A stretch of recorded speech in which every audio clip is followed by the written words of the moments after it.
into the online broadcast network, AFTERBUZZ TV.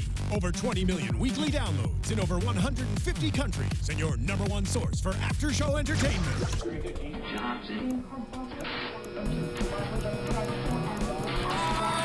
AFTERBUZZ TV, the destination for TV superfans.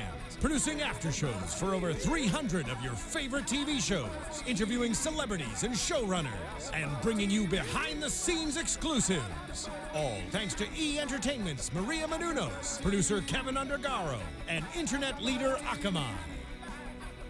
Now, let the buzz begin! This is a temple! My temple!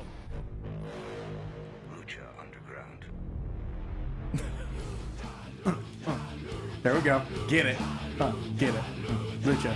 Be right. Here we go. Oh, man. We're into episode 3, y'all. We're into episode Trace. Welcome to the official Lucha Underground after show right here on AfterBuzz TV. I'm your host, as always, Ty Matthews. You can find me on Twitter and on Instagram at Ty Matthews PMA. Joined, as always, by me, my amazing, amazing co-host, Jared Gilkerson. What's up, Ty? There it is. How you doing? That's good. It's at Gilkerson Radio on Twitter. You can call me out for being a mark or whatever you want to do. You know, if you're nasty, that's fine. And you might notice we are one body short in the studio, but not in spirit. As always, our very, very handsome Behind and the talented curtain. on the ones and twos, Jimbo Slice. How you doing, Jimbo? I'm hanging in there, dude. I'm hanging in there, trying to make things happen from the booth. You know, we got to keep the shows going. Hit the right buttons. Got to make things happen. Sometimes you just got to pull double duty. That's fine. That's a cute background there. What is that? Like the curtain? It's a photo booth. Oh, the little. Oh, I like it. Oh, I see. There I'm an you idiot. go. Well, the Jimbo Slice will be multitasking all episode long, just putting in even more work than he usually does. We appreciate that, Jimbo. I try. And as always, we appreciate you if you're tuning in, if you're listening. If you're on iTunes, download, rate, subscribe. 5 stars if you're nasty. All that good stuff. If you're on YouTube, thumbs up. Leave us a comment. But, you know, be gentle. Or be brutally honest. That's fine. We love brutality. Either way. We do love brutality, as always, because we are here talking about Lucha Underground. And, Jimbo, I saw you pulling that. You know what? Let's start right off at the top with the great one himself. Oh, wow. You know he's a fan of Lucha Underground. I mean, it's one of the... There it is. Right there.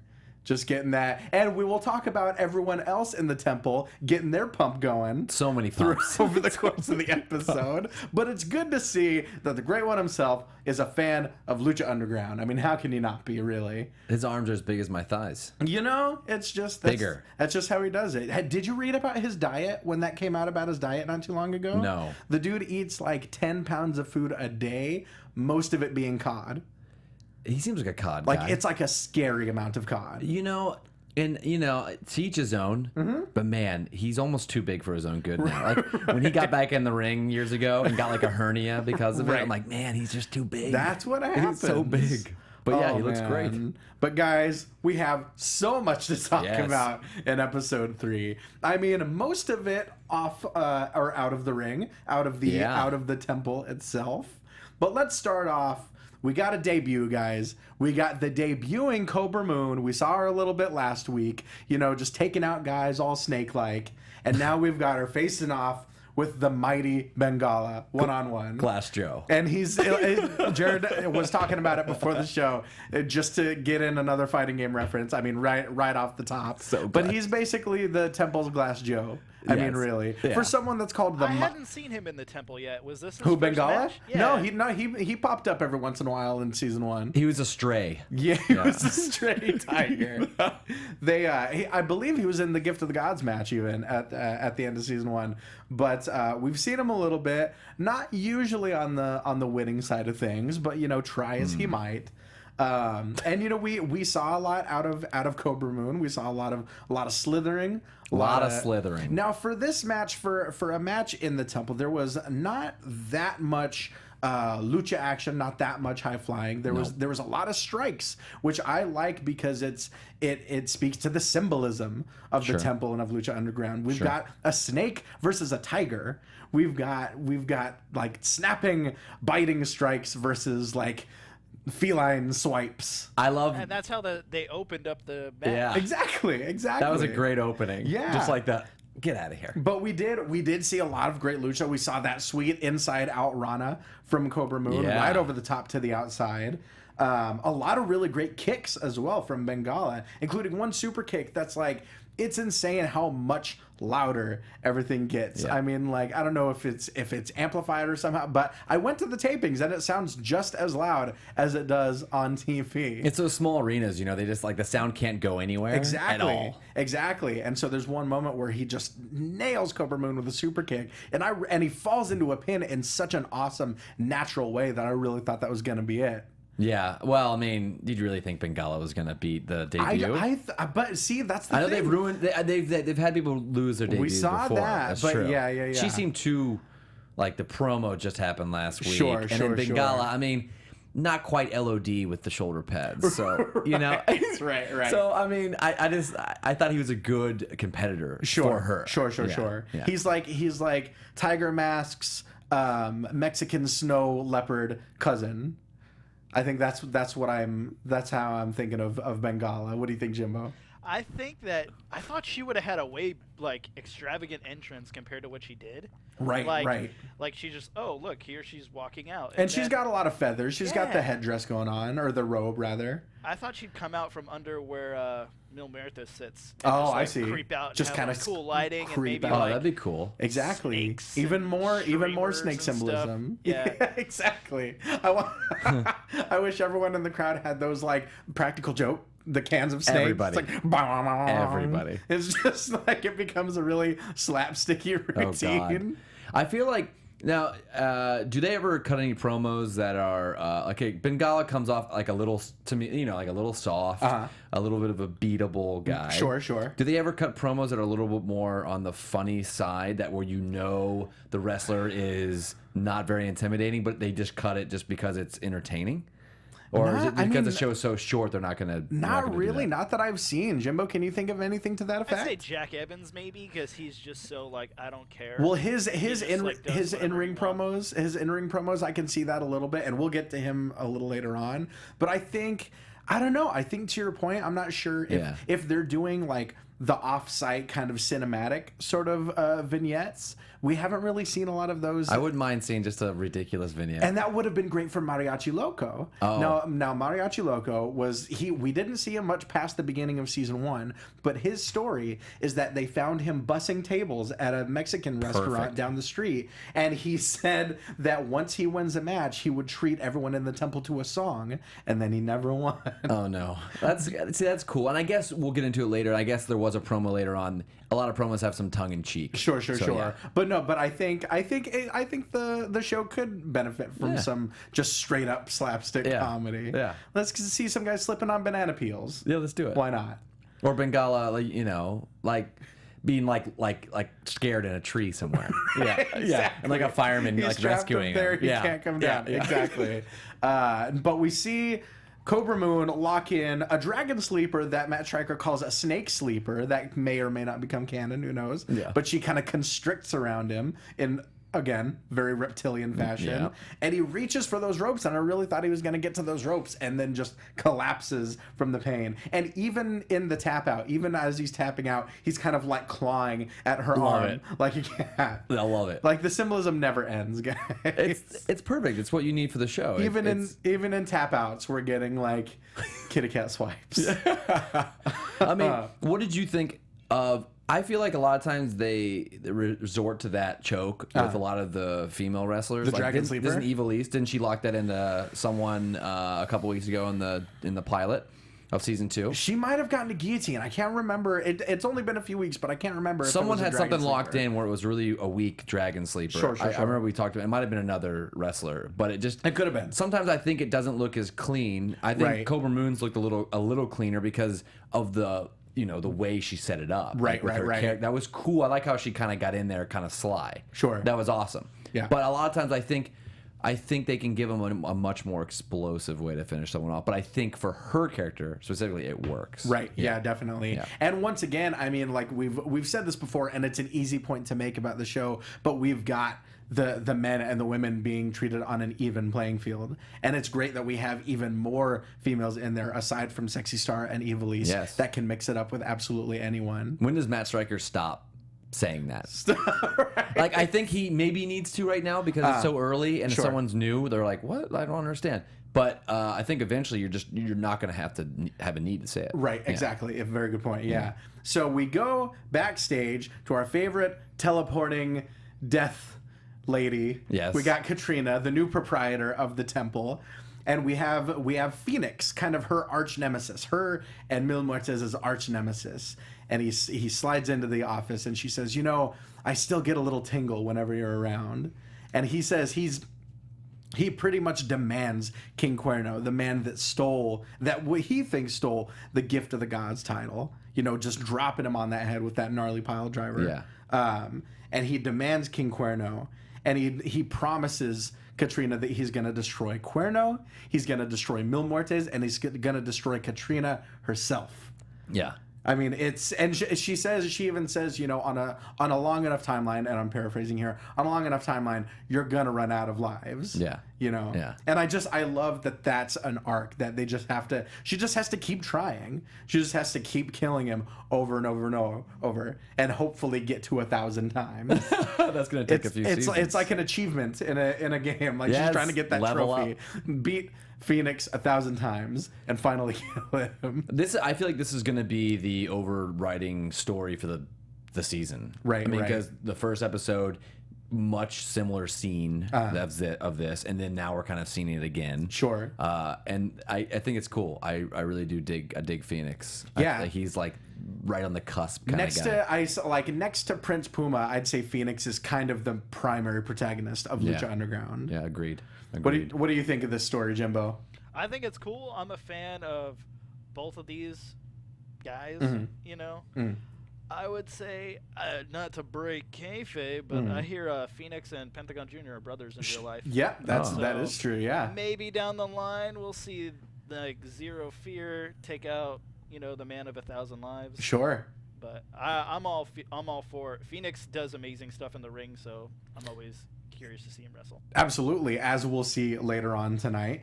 Now we get another vignette, another promo that might be like one of my absolute favorite moments, really, of any show, if I'm being honest. Let's do it. Now it takes us back a millennia ago, and it takes us back to a young Aztec boy standing around a fire, talking about how the tribes are at war.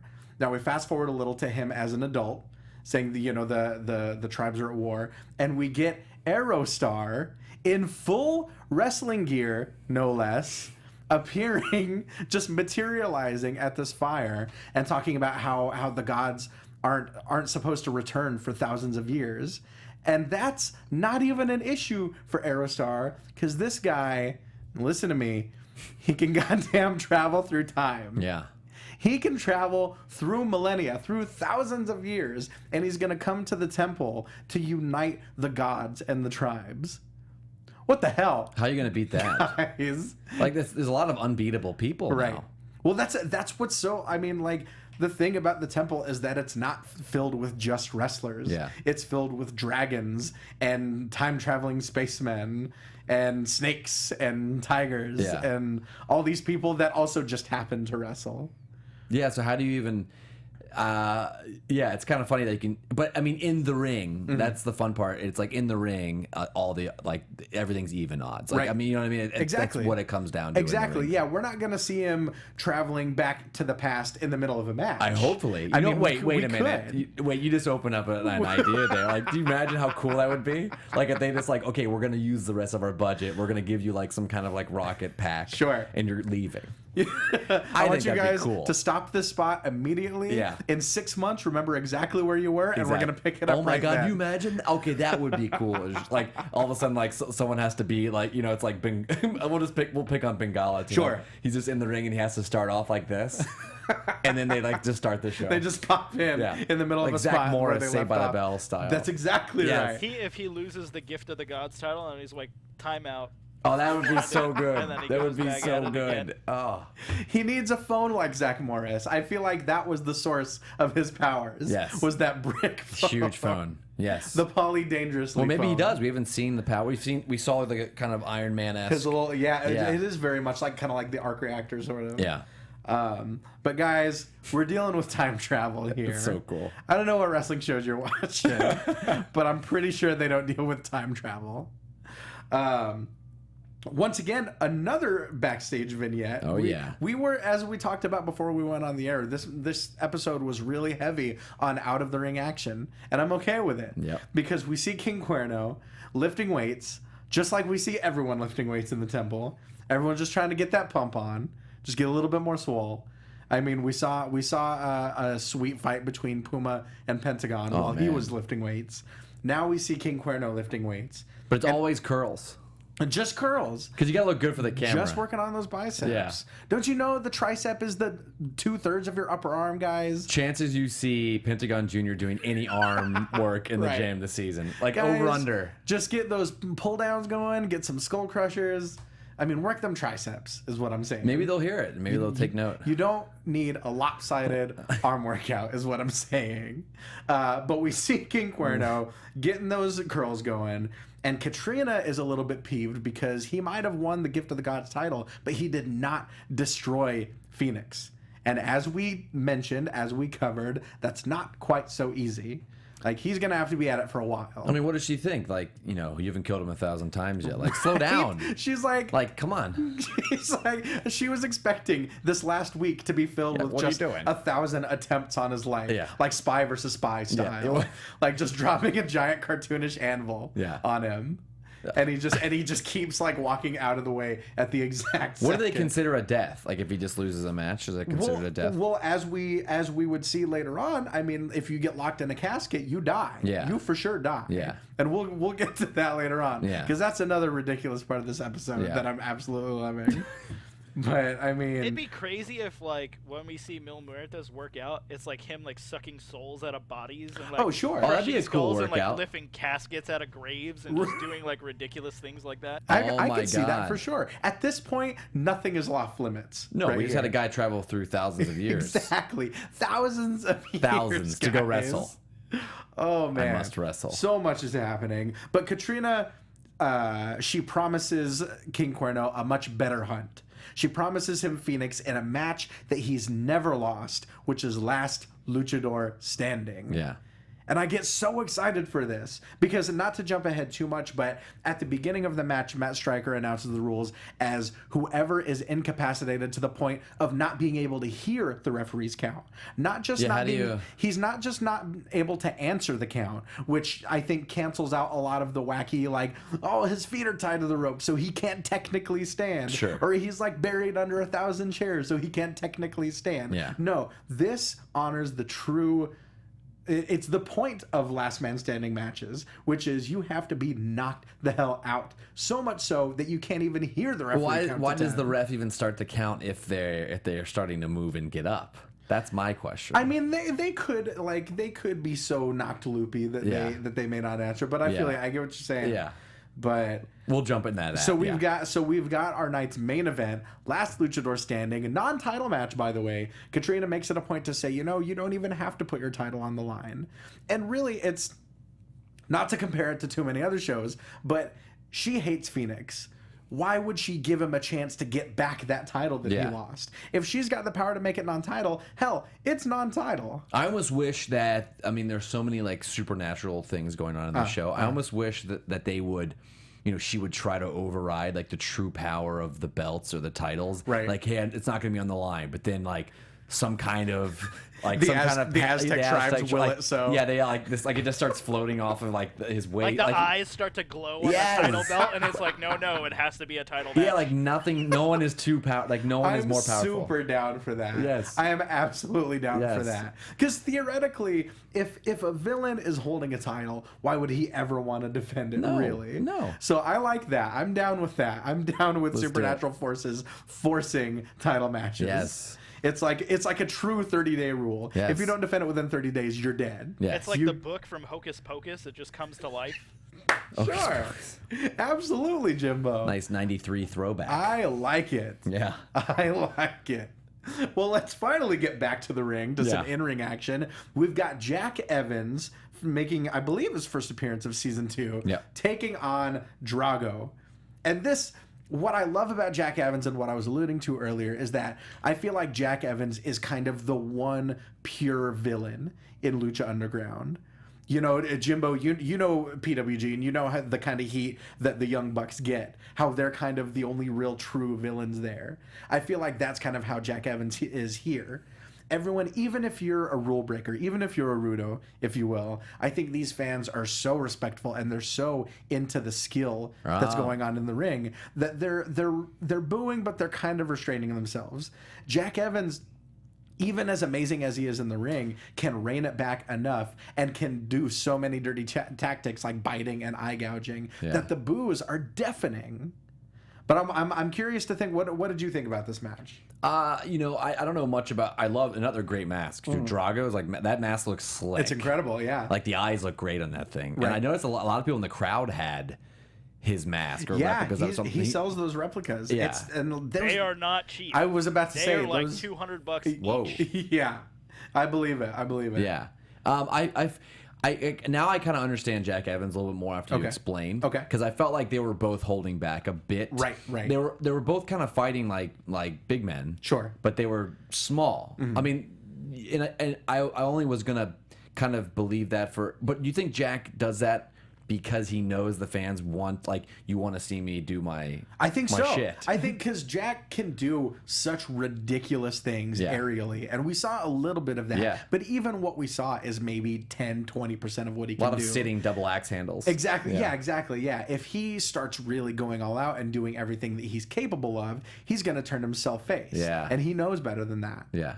But I do think, but I also think that, you know, as we saw after this match, I think there's more to this rivalry. Well, the Dragon Slayer. So I think that's another reason that they might have been holding back. Yeah, I know there is more potential there, and you don't want to blow your wad in one match. Exactly. So exactly. I understand it. So I guess if I was in the crowd, I also would have booed Jack Evans. Right. So Sure. he did his job. Exactly. Yeah. And we saw so many. You know, this is a guy that spent all of season 1 saying he's the king of Lucha Libre. White ass Jack Evans from Parkland, Washington, saying he's the king of Lucha Libre. I mean, what better way to get heat in the temple? Yeah. You know, and so we saw a little bit of his stuff. We saw I compare him to like Eddie Gordo. Like he's like Eddie Gordo from Tekken. How he does things like they look like they're on accident. That's how like crazy and out of nowhere they are. What was the one move? And I wrote the inside out blockbuster. Yeah. Oh my God. By Drago. So that was like a DDT with a kind of Canadian Destroyer twist put on. That was the move of the match. And I just thought. the way that he did it and the way that Jack Evans took it was so incredible. Yeah. I mean, Jack Evans is like Gumby in there taking the moves that he does. Yeah. But you know, the one move that I think that really got me was that kind of front flip, almost like axe kick to the back of the head. Oh yeah. That Jack Evans did. Front flip kick right into a kip up, and the way that he stands and the way that he nails that kip up and kind of sticks it, it looks accidental.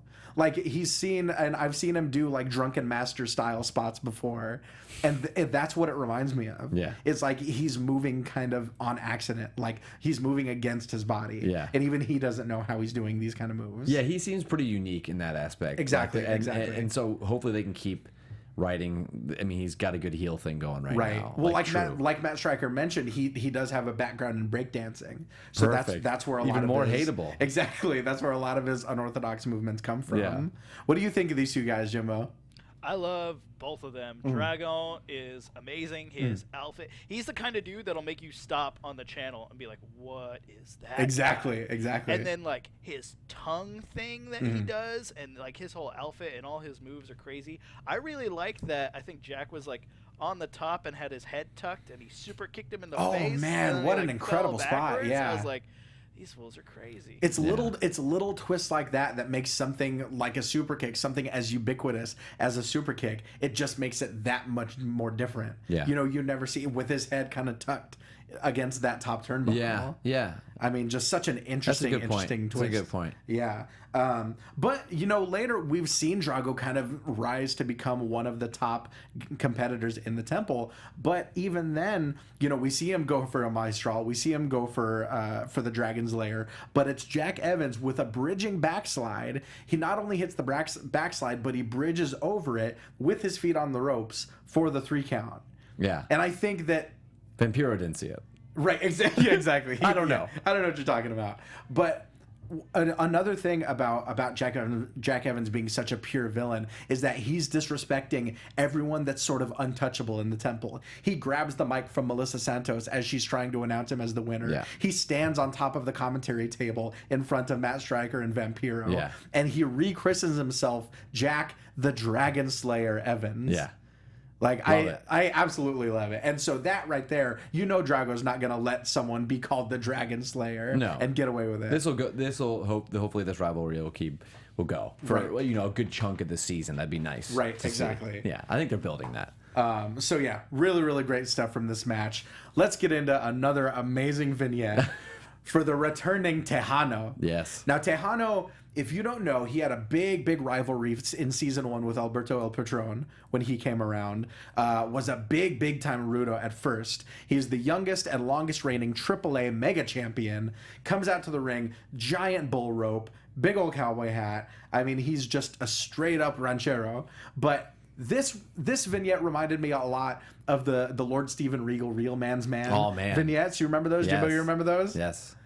I love Regal. I mean, Real Man's Man. just chopping wood and squeezing oranges. I mean, that Regal, as much as I love William Regal now, that Regal might be my favorite.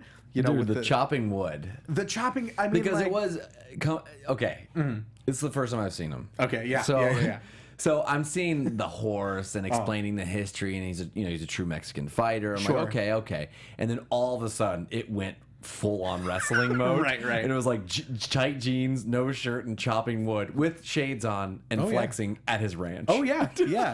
Pulling apart logs with his bare hands. Oh yeah. Fighting luchadors in a bar. Yeah. Now that's the thing. It reminded me of the PJ Black vignette that we saw, where he's fighting bikers wearing lucha masks. And now we've got Tahano in bar fights with bar patrons wearing lucha masks. And I'm pretty sure it might have been the same guys. So I really want to hear their stories. I want them to be like, do you guys remember I don't know if you ever played Mortal Kombat Armageddon, where every single person that was ever in a Mortal Kombat game was in the game. I probably did. And so even guys that we only briefly saw for 2 seconds got backstories and fatalities and stuff like that. So now that's what I want to know about these two guys. Who the hell are these guys that keep picking fights with guys they've seen on TV and losing? And who's the bartender?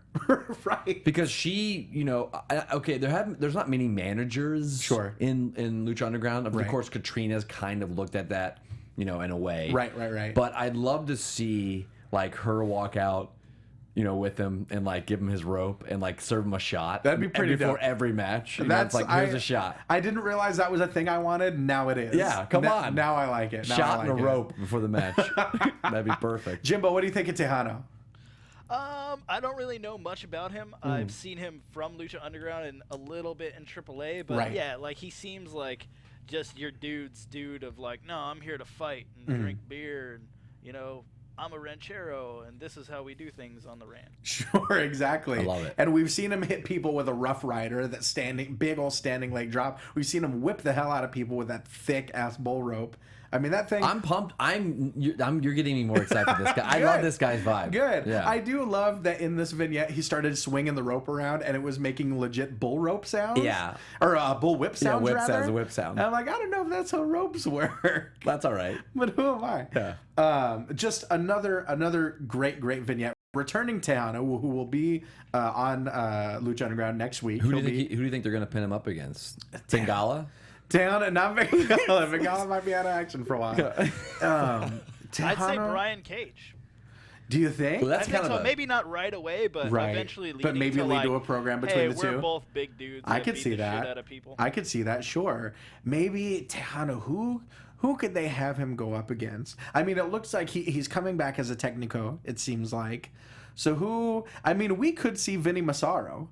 I mean, we saw Vinny Massaro get his arm broken in season 1. We saw him come back, as someone so astutely pointed out, that getting the arm broken isn't necessarily the true death, because I think everyone that got their arm broken in season 1 came back for the Gift of Gods match. But We could see Tahano versus Vinny Massaro. Who knows? You know, it'd be kind of cool down the line. You got the snake, you got a little Cobra Moon, and you got Tahano with the rope. I see. I don't know what that could be. No, I It's see. like I feel trying you. to rope the snake. I feel you. There's some sexual references there. Sure. But, it's fine. But I want to see like more significant matches between male and female. Like the pilot just blew the roof off that. Sure. And they keep the momentum going with Yeah, that. exactly. I think the crowd likes stuff like that. And Who I knows? do. We could see, Tahano, if we're to believe that he's got lasso skills, maybe he starts a Hunter versus Hunter program with King Queno. Dude. Who knows? Just like lassos. It's like, oh, it's just a hat. It's not real antlers. Like, it just doesn't work. It's just he just lassos the hat. He's like, thanks right for taking off my of hat off. But like he's pissed because one of the antlers breaks. Yeah, he's like, what the? That would be good. Let's just keep fantasy booking, guys. Yeah. Well, we've got yet another backstage promo. Yes. This time with Prince Puma. And he's praying. He's praying in front of a mirror. We know that Prince Puma, he's a pious man. He's a religious man. He's praying. Katrina, as she does, she teleports in. Yep. Because she can go wherever the hell she wants. And she asks him who he's praying to. And she starts theorizing, or not necessarily theorizing, but straight up telling us that she heard Conan's last words in the casket in season 1. Is this the Conan? The Conan. The Conan the who like K-Dog. beat Ric Flair a bunch for no reason? Rowdy, rowdy, K-Dog. Okay. Orale, Viva la Raza, that K-Dog. All right. Wolfpack, absolutely. Yeah. But he got locked in a casket. He was originally Prince Puma's mentor. And somewhere in season 1, he got locked in a casket.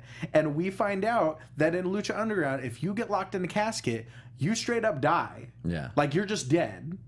She says, God rest his soul, as if to say he's dead and he's not coming back. He's like Bale dead. Bale, the guy So you that don't got think his... you're ever going to see Conan? Not in Lucha Underground. Oh, I mean, I think it's a shame. that was a pretty clear statement. Yeah. She even looked right at the camera when she said, God rest his soul. Yeah. That's a shame. And we see kind of this edge coming out of Prince Puma. Maybe the death of his mentor is what kind of awakens the Puma inside. Yeah. And not only that, but she says that Conan would have loved to see what you'll do to Pentagon Jr. next week. So we find out that next week we'll have a one-on-one meeting between Prince Puma and Pentagon That's gonna be Jr. fun. A lot of fun. Yeah. Jimbo, what do you think of the death of Conan? I find it sad, man. It I is. really like Conan there, and he's he's got a great mind for wrestling, and you see, like, he really wants to help mentor these guys. So, like, when I first saw him, and like, oh, that's cool to put him with Prince Puma, and like, he's his guy. So, like, for Conan to be gone, I don't like it. Like, I'd much rather maybe, unless like he comes back undead and is with like Mill, man, or something like that. That'd be cool. Zombie Conan. Zombie Conan. I didn't realize that was something I wanted to see. There's so much tonight. There's so much happening, and there's so much to get to. I know. We're almost at the main event, but there's so much more, guys. Oh, we still got Chavito heat. So we've got the main event of tonight's show. We've got last luchador standing between Phoenix and King Cuerno. King Cuerno's Gift of the Gods title is not on the line, but what a match this was. Oh, yeah. And it kept building. It built naturally to its breaking point, so to speak. King Cuerno's starting to win me over a little bit because some of the more classic American wrestlers, it's easier for me to latch on to, or guys who aren't luchas. Sure. But he's a lucha that I'm starting to dig because he fights with the lucha style, but also has like a big man style to him. Like, he knows how to slow down a match and milk it. Like, he's a big guy. He's lean, but he's very, very tall. Yeah. And I dig his entrance. Right. And I dig the tights. Like, I dig his whole vibe. His look is incredible. Yeah. Yes. So I'm starting to kind of dig Cuerno. Right. Just In saying. his, not to get too much outside of the canon of Lucha Underground, but at one point he was known as Hijo del Fantasma, and his gear. Do you remember that movie? Was it the Phantom with Billy Zane? Yes. It looks like that. Okay. His gear looks like the Phantom. I'm looking that up. It's amazing. Yeah. But yeah, he's So he's always had like a spectacular look Yes. / entrance. Definitely, Yeah. definitely, yeah. And so now, whoever came up with the hunter and the thrill of the hunt. Yeah. We even saw him, at the end of his promo with Katrina. He says the hunt is on. Yes. And he sniffs her for some reason. He's just being creepy. You know, that's Just because being- that's what you do. I really wanted to see him with the hat on in the gym. By the way, just that's all I'm saying. That's it. That's it. Doing curls with the deer With the head hat on his head. No, I was thinking because then he wore the cowboy hat. the too. cowboy I was hat. thinking more cowboy hat. Okay. I see that Still too. save the antlers and stuff for the entrance. Sure. His straight up ranchero gear is some of my favorite clothing in all of wrestling. It's great. Just he's amazing. That's a good matchup for Tahano. There you go. Yeah, absolutely. a couple of cowboys. Exactly. Yeah. Exactly. Just a couple of cowboys. That's all it is. What if when he said the hunt is on, the antlers like started to grow out of his head?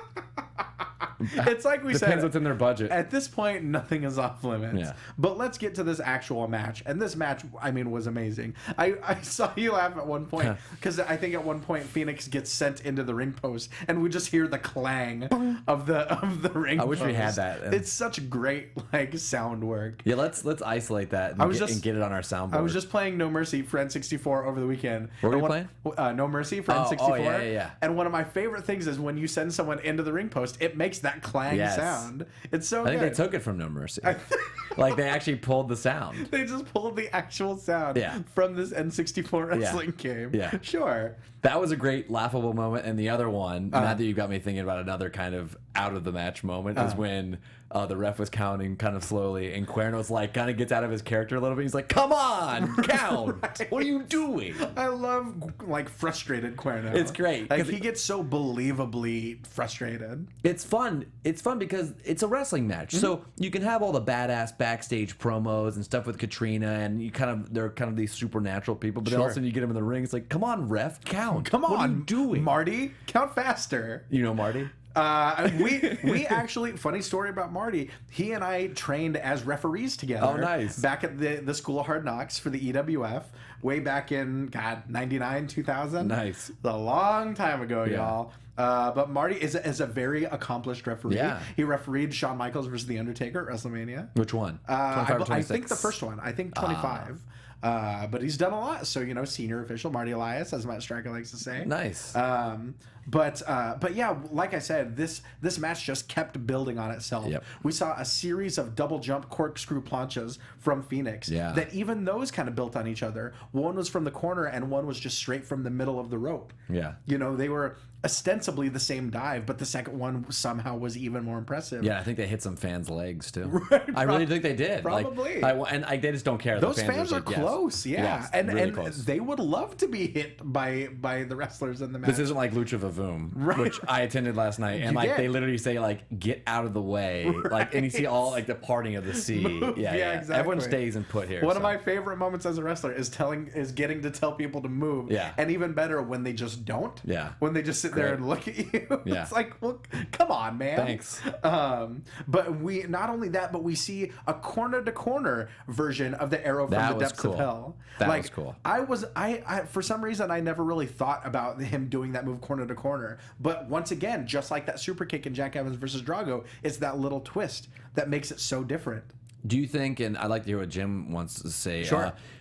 Do you think we're going to see any different versions? Because you're getting, you now have corner to corner arrow. Are you going to see other kind of a different version of the arrow? Arrow? Is there going to be another way he can pull that off? I don't know if there can be at this point. What do you think, Jim? Is that just his suicide dive? That's just that he does? just his really straight, fast, hard suicide dive. I would say maybe something it'd be gnarly, but from the top of the steps.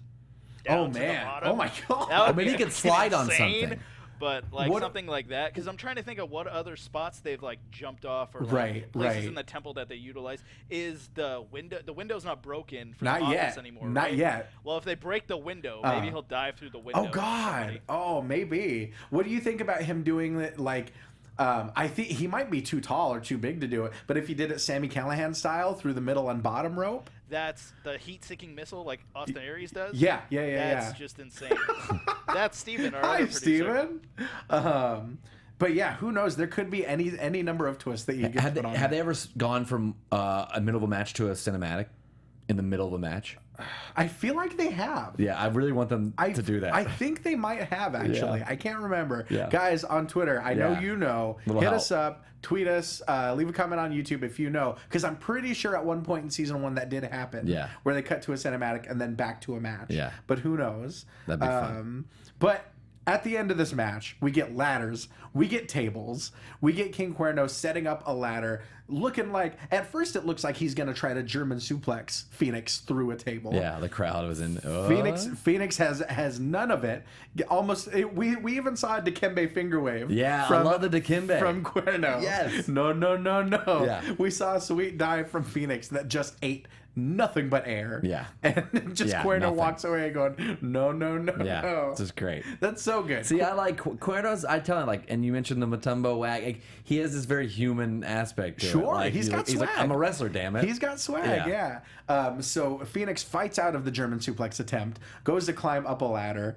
Cuerno chases him up. And now what I thought was just going to be King Cuerno just falling off, Phoenix gives him a couple kicks, sends him backwards and the ladder through the table. You see, this is my true Mark moment. Sure.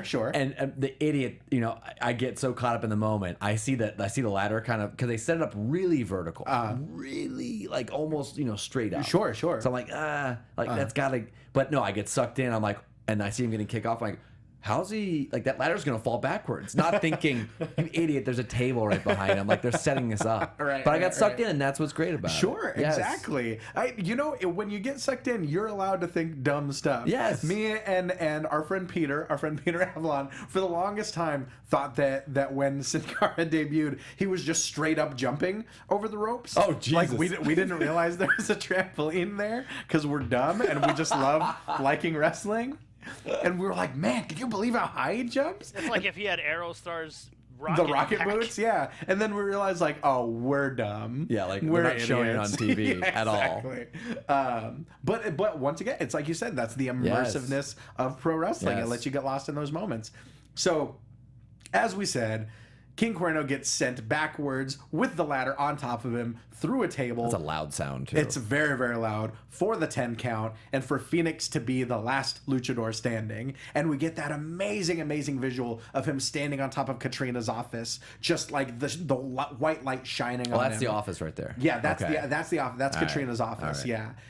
Formerly Dario Cueto's office. Yeah. And we see that face-off between him and Shao Kahn Mil Muertes. Yeah.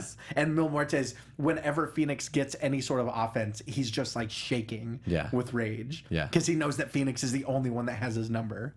It's such great storytelling. But speaking of storytelling, oh my God, let's get to this post-credit scene. Yes. Because this changes everything.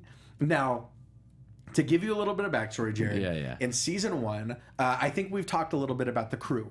We talked a little bit about the crew, which was Cortez Castro, Mr. Cisco, and Bale. It was like this group of hired thugs. They were like Dario Cueto's mercenaries that were kind of hired to take out Angelico, Ivelisse, and Son of Havoc, but they could never quite get the job done. And we find out why in this scene. Now we see the inside of a police precinct. We see a Captain Vasquez, this female police captain, and we find out that Cortez Castro is actually Officer Reyes, and he has been working underground undercover. Yeah. Underground's the show. He's been working undercover since the beginning. Yeah. Officer Reyes has been tasked with taking down Dario Cueto from the inside since day one. What? Well, so now they're trying to. Well, but now he's not even there anymore. But that's the thing. But now he's trying to track him down. Well, I mean, Captain Vasquez tells him to track down Dario Cueto at all costs. Yeah. And I mean, that's just like, when have you ever seen a scene like that just completely changes the lens through which you watch a whole season of a show? Yeah, it's like you're like, oh, all last season he was a total phony. Exactly, like, it's not even who he said he was. And I mean, it gives a purpose to why they kept losing, why Angelico and Ivelisse and Son of Havoc were able to beat them so many times, why he was ready to feed Bale to Matanza. Yeah. I mean, just so much happened. He's Officer Reyes. Is Chavo also in the crew? Well, see, Chavo was originally, he had this debt with Mexico. Okay. And he had a whole thing going with Blue Demon. It seemed like they're kind of getting away from all that because Captain Vasquez tells him, look, I don't care about Chavo. I don't care about Blue Demon. Gotcha. Get Dario Cueto. So we find out, he's just been undercover this entire time. So we're just going to see a lot of cinematics? That'd be hilarious. We're going to see a lot of cinematics. Not only that, Officer Reyes now has a partner.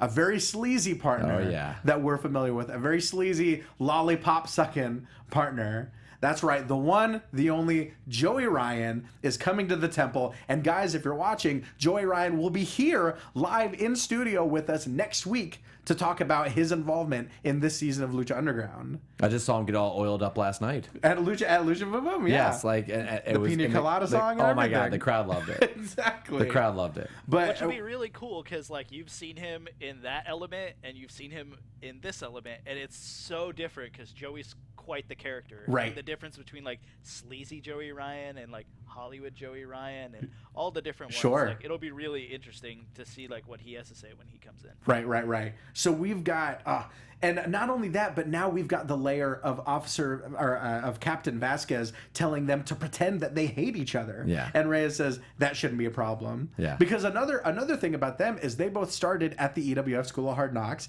back in 2000. Reyes in the late 90s, but Joey Ryan in 2000. Yeah. So they've even got a built-in indie history that they probably aren't even going to touch on, but it's cool to think about in canon. I'm just excited to see how they're gonna come back into the back into the temple. Like what's gonna be like. I'm really excited to see Joey Ryan's character because this is gonna be. It's just he's got good comedy chops. Exactly. And so yeah. I don't know, like this cop character Right. just reminds me of my backyard wrestling days. We had a guy named he's a retired cop. Okay. And so I'm excited to see what they do. Like I said, the Luchas do Lucha. Sure. But a lot of the American dudes, and it comes over well with us. Right. Just the tongue in cheek. Just the BS, right? The stupid, like I'm thinking like Johnny Mundo, and exactly. It's just goofy, and I think, and that's what Joey Ryan does. Like that's what he does. So guys, what I'm saying is go back and watch all of season 1, but now watch it with the knowledge that Cortez Castro is actually Officer Reyes undercover trying to take down Dario Cueto from the inside. I mean, the storytelling is just getting more and more bonkers, and it's awesome. What do you think of this, Jimbo? I think it's crazy and it's cool, and it's like the Sixth Sense, Now he sees dead people. Exactly. Go back and watch for all the clues. Exactly. They're giving you it's replay value. They're giving you replay value. Go back and watch season 1. It'll be a whole new experience. It also makes you second guess any other characters now. So now they're opening up a whole brand new way to write a story. Exactly. So now you're kind of you're like, oh, is this person says who he is or she is? It's gonna be kind of cool like that. Right. Guys, you can tell how much we love the show. The storytelling is on point. It's so creative. It's so outside the box. And like I said, Joey Ryan himself will be here on AfterBuzz TV in studio next week. So if you got questions for Hollywood's own Joey Ryan, tweet us, leave comments on YouTube, leave iTunes reviews. Any way you can get your questions to us, we'll get them to Joey, and we'll have an amazing show next week. 10 p.m. Yes. Same bat time, same bat channel. But for now, y'all, where can they find you online? That's at Gilkerson Radio on Twitter. Throw it at me. And I didn't forget about you, Dre Nova, on YouTube. I'm a mark, and I'm proud of it. We love all of our fans, no matter what they say. Jimbo, where can they find you online? Oh, you can find me on Twitter at TheJimboSlice. You could see me tomorrow at PWG and buy the Young Bucks documentary at highspots.com. There we go. Can we get that AfterBuzz exit music going? That's always one of my favorite outro moments. I have a request next week. What's that we just play our intro music for at least 3 minutes. That's all I want. Just a straight, continuous loop. Yes. Over and over and over. Yes. But guys, like you heard, at Gilkerson Radio, at The Jimbo Slice, I'm at Ty Matthews PMA on Twitter, on Instagram. Check out my other after shows, Monday Night Raw, The Magicians, Pitch Slap, Second Chance. I'm all over the network. I want to see you guys. I want to hear from you. Rate, comment, download, subscribe, all that stuff on iTunes. But until next week, y'all, Viva la Lucha! Ring the bell. From executive producers Maria Menounos, Kevin Undergaro, Phil Svitek, and the entire AfterBuzz TV staff, we would like to thank you for listening to the AfterBuzz TV network. To watch or listen to other after shows and post comments or questions, be sure to visit AfterBuzzTV.com. I'm Sir Richard Wentworth, and this has been a presentation of AfterBuzz TV. Buzz you later. The views expressed herein are those of the hosts only and do not necessarily reflect the views of AfterBuzz TV or its owners or principals.